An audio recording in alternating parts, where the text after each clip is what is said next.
Pernah nggak sih kamu makan lumpia Semarang, sayur lodeh, atau tumis pedas yang wanginya khas banget dan bikin nasi di piring langsung habis? Nah, bahan rahasianya mungkin satu ini, rebung. Yap, rebung. Tunas muda dari bambu yang ternyata bukan cuma lezat, tapi juga punya sejarah panjang dan kandungan gizi yang luar biasa. Tapi kamu tahu nggak? Ternyata rebung juga pernah jadi bahan penelitian medis loh. Bahkan sempat bikin heboh karena kasus makanan beracun. Jadi rebung bukan cuma sayuran biasa. Di episode kali ini, kita akan bahas asal-usul rebung, sejarah, kandungan gizinya, kelebihan, kekurangan, keunikan, sampai pandangan orang asing terhadap rebung. Dan seperti biasa, di akhir kita bahas juga kira-kira rebung akan tetap ada sampai kapan ya? Jadi siap? Yuk kita mulai. Selamat datang di channel Kenalan Yuk. Di sini kita akan ngobrolin berbagai hal menarik yang ada di sekitar kita, mulai dari makanan, tanaman, sampai benda sehari-hari yang sering luput dari perhatian. Kalau kamu suka belajar sesuatu yang baru dengan cara yang ringan dan menyenangkan, yuk klik subscribe, like, dan aktifkan lonceng notifikasinya. Rebung berasal dari tunas muda tanaman bambu yang tumbuh dari akar rimpang di bawah tanah. Biasanya rebung dipanen ketika masih muda, sekitar 8-10 hari setelah muncul dari tanah. Kalau dibiarkan, ia akan tumbuh jadi batang bambu setinggi belasan meter. Secara ilmiah, rebung dikenal dengan nama bambu shoot dan udah jadi bagian dari kuliner Asia selama ribuan tahun. Di Tiongkok kuno, rebung dianggap simbol kemakmuran dan kesederhanaan. Ada catatan dari sekitar tahun 200 sebelum Masehi yang menyebut rebung sebagai makanan musim semi pertama, karena rebung hanya tumbuh saat hujan pertama datang setelah musim dingin. Sementara di Jepang, rebung dikenal dengan sebutan takenoko dan jadi simbol kehidupan baru. Menariknya, di Indonesia hampir setiap daerah punya cara berbeda mengolah rebung. Di Jawa disebut rebung, di Sumatera kadang disebut umbut buluh. Sedangkan di Kalimantan sering dijadikan campuran sayur bening khas Dayak. Bambu sendiri berasal dari Asia Timur dan Asia Tenggara. Dari sekitar 1.200 spesies bambu di dunia, lebih dari 140 spesies bisa dimakan tunas mudanya. Dulu rebung gak cuma jadi bahan makanan, tapi juga punya nilai budaya dan ekonomi. Catatan sejarah dari dinasti Tang di Tiongkok menyebutkan bahwa rebung disajikan untuk kaisar. Dianggap makanan berkelas karena proses panennya yang cepat dan sulit. Bayangin, petani cuma punya waktu 1-2 hari untuk memanen sebelum tunasnya terlalu tua dan jadi keras. Ketika perdagangan antar negara Asia mulai berkembang, rebung pun ikut menyebar. Dari Tiongkok ke Jepang, lalu ke Asia Tenggara termasuk Indonesia.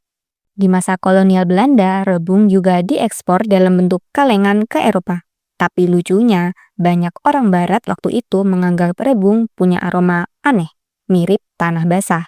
Padahal justru disitulah daya tariknya bagi lidah Asia. Jangan remehkan rebung, sayur ini termasuk superfood alami.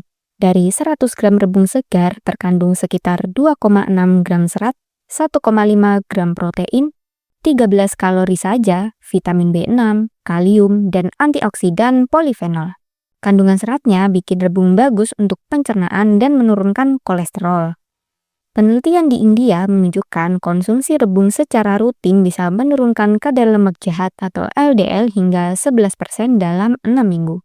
Selain itu, rebung juga punya zat bernama fitosterol yang berfungsi menghambat penyerapan kolesterol di usus. Menariknya, rebung rendah lemak dan hampir tanpa gula, cocok banget buat diet sehat. Kelebihan rebung jelas, bergizi tinggi, murah, dan bisa diolah jadi banyak makanan. Tapi ada catatan penting nih. Rebung mentah mengandung asam sianida alami atau HCN dalam kadar kecil. Kalau nggak dimasak dengan benar, zat ini bisa beracun bagi tubuh. Kasusnya pernah terjadi di Yunan, Tiongkok tahun 2010. Beberapa orang keracunan karena mengonsumsi rebung mentah yang belum direbus sempurna. Makanya di Indonesia rebung selalu direbus atau direndam dulu, biar racunnya hilang. Selain itu, rebung juga cepat basi. Dalam suhu ruangan, rebung segar cuma tahan 1 hari. Tapi kabar baiknya, sekarang sudah banyak inovasi pengawetan rebung dengan sistem vakum. Jadi bisa disimpan berbulan-bulan tanpa bahan kimia. Yang bikin rebung menarik bukan cuma rasanya, tapi juga maknanya. Dalam budaya Jawa, motif batik pucuk rebung melambangkan pertumbuhan dan harapan baru. Filosofi yang diambil dari tunas bambu yang selalu tumbuh ke atas menembus tanah. Dalam dunia lingkungan, rebung juga unik. Bambu adalah tanaman dengan pertumbuhan tercepat di dunia. Bisa tumbuh 91 cm per hari. Artinya, konsumsi rebung secara berkelanjutan gak akan merusak alam. Karena bambu akan terus memperbarui dirinya. Inilah alasan kenapa rebung sering disebut sayur masa depan. Nah, sekarang bagian yang bikin lapar. Berikut 5 masakan populer dari rebung di Indonesia dan dunia. Pertama, ada lumpia Semarang. Rebung ditumis dengan udang dan ayam dibungkus kulit tipis yang renyah. 2. Sayur lodeh rebung. Versi Jawa klasik, rebung dimasak santan dengan tempe dan labu siam. 3. Ada gulai rebung, khas Sumatera Barat, pedas gurih pakai santan kental. 4. Tumis rebung pedas, sederhana tapi mantap, cocok sebagai teman nasi hangat. Yang kelima, ada takenoko gohan dari Jepang, nasi campur rebung dengan kecap asin, simbol musim semi. Selain kasus racun tadi, ada hal menarik lain nih. Tahun 2021 di Tiongkok sempat viral seorang petani bambu yang menyelundupkan rebung langka karena harganya fantastis. Jenis rebung Philostakis edulis muda bisa dijual hingga 1 juta rupiah per kilogram di pasar gourmet. Bahkan di Jepang, rebung kelas premium dari Kyoto dijual setara dengan harga daging wagyu karena teksturnya super lembut. Kalau di Asia, rebung sering dianggap makanan istimewa, di Barat justru sebaliknya. Banyak orang Eropa dan Amerika awalnya menolak rebung karena aromanya dianggap tanah basah atau kayak jamur. Tapi seiring tren makanan Asia naik, restoran di New York dan London mulai pakai rebung sebagai bahan vegetarian pengganti daging ayam. Chef Gordon Ramsay bahkan pernah bilang dalam wawancara, "Fresh bamboo shoot is one of the most underrated ingredients. Crisp, light, and beautiful." Jadi, rebung mulai punya tempat di dapur dunia. Tahukah kamu, rebung juga pernah jadi bahan eksperimen medis? Peneliti di Filipina menemukan ekstrak rebung bisa membantu regenerasi sel hati karena kandungan antioksidan flavonoidnya. Selain itu, serat rebung juga bisa menghambat pertumbuhan bakteri jahat seperti E. coli. Oh iya, di beberapa daerah, rebung juga dijadikan bahan fermentasi. Hasilnya disebut rebung asin yang bisa tahan hingga 6 bulan. Pertanyaannya sekarang, apakah rebung akan tetap ada di masa depan? Jawabannya kemungkinan besar iya, karena bambu termasuk tanaman paling adaptif. Bisa tumbuh di hampir semua iklim tropis dan subtropis. Selain itu, rebung mulai dilirik industri pangan modern sebagai sumber protein nabati alternatif.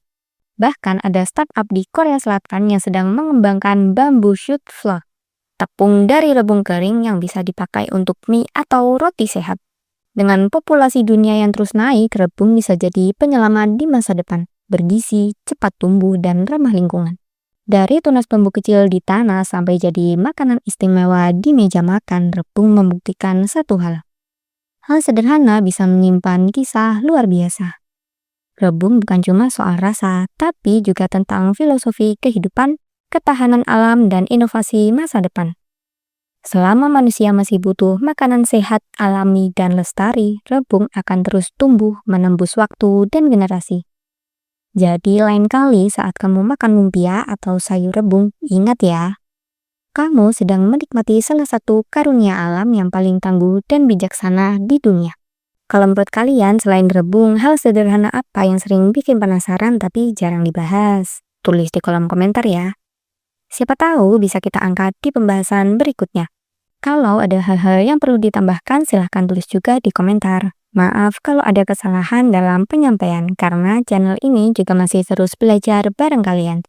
Jangan lupa like, share, dan subscribe kenalan yuk untuk konten seru dan edukatif lainnya. Sampai jumpa di video selanjutnya.